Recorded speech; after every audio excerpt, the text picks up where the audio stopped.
कभी ये सोचा है कि हमारे पैरों के नीचे की जो ठोस जमीन है वो अचानक से कांपने क्यों लगती है? आज हम भूकंप के पीछे के इसी विज्ञान को समझेंगे और जानेंगे कि हमारी पृथ्वी के अंदर आखिर चल क्या रहा है। यही वो सवाल है जो सदियों से इंसानों को डराता भी रहा है और हैरान भी करता आया है। तो चलिए इस रहस्य से पर्दा उठाते हैं। तो भूकंप असल में है क्या? इसको ऐसे समझिए जैसे जमीन के नीचे एक बहुत बड़ा एनर्जी ब्लास्ट हुआ हो। जब पृथ्वी की पपड़ी के अंदर चट्टानों पर तनाव बहुत ज्यादा बढ़ जाता है तो वो अचानक टूट जाती हैं और इसी टूटन से जो जबरदस्त एनर्जी निकलती है वो लहरों की तरह फैलकर पूरी सतह को हिला देती है।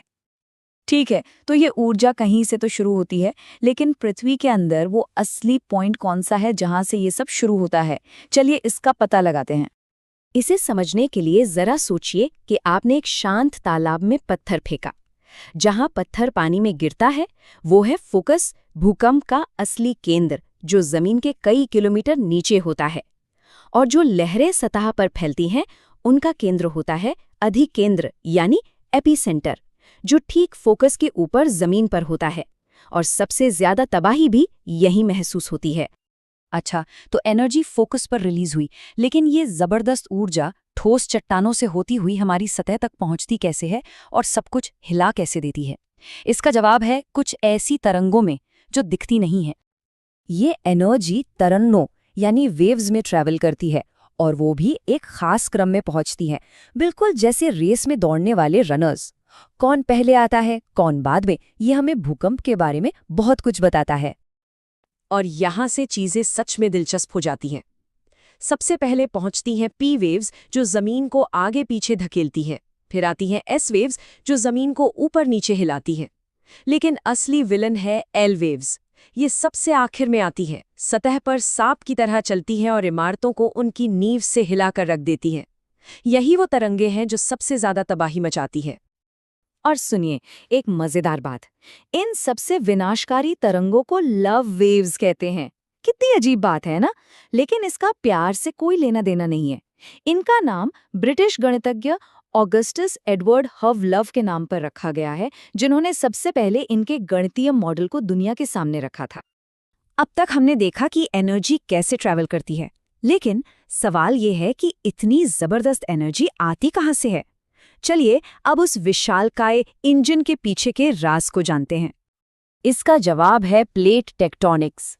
हमारी पृथ्वी की सतह कोई एक ठोस टुकड़ा नहीं है, बल्कि पहेली के बड़े बड़े टुकड़ों की तरह हैं।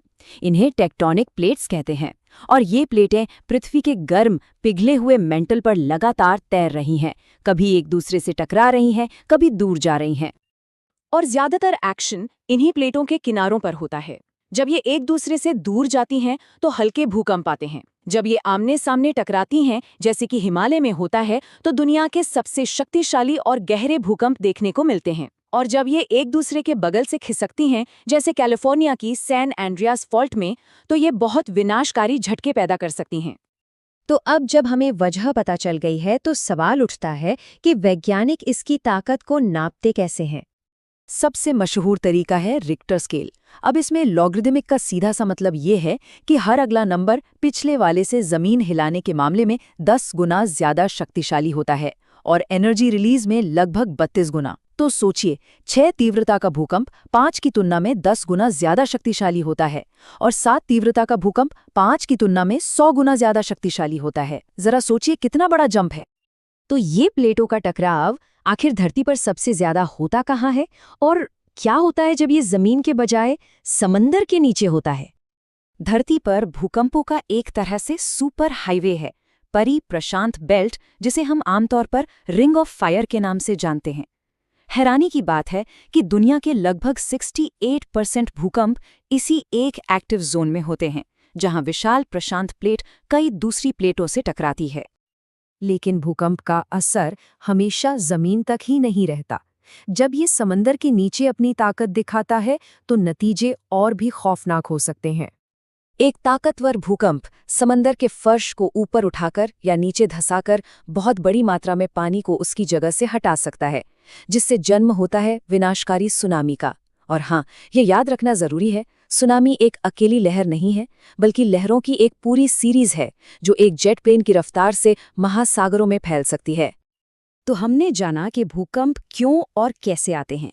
हम ये भी जानते हैं कि वो सबसे ज्यादा कहाँ आते हैं। लेकिन विज्ञान की इतनी तरक्की के बाद भी एक सवाल है जो आज भी हमें सोचने पर मजबूर करता है। क्या हम कभी बिल्कुल ठीक बता पाएंगे कि अगला बड़ा भूकंप कब आएगा? यही शायद भूकंप विज्ञान की सबसे बड़ी और सबसे जरूरी चुनौती बनी हुई है।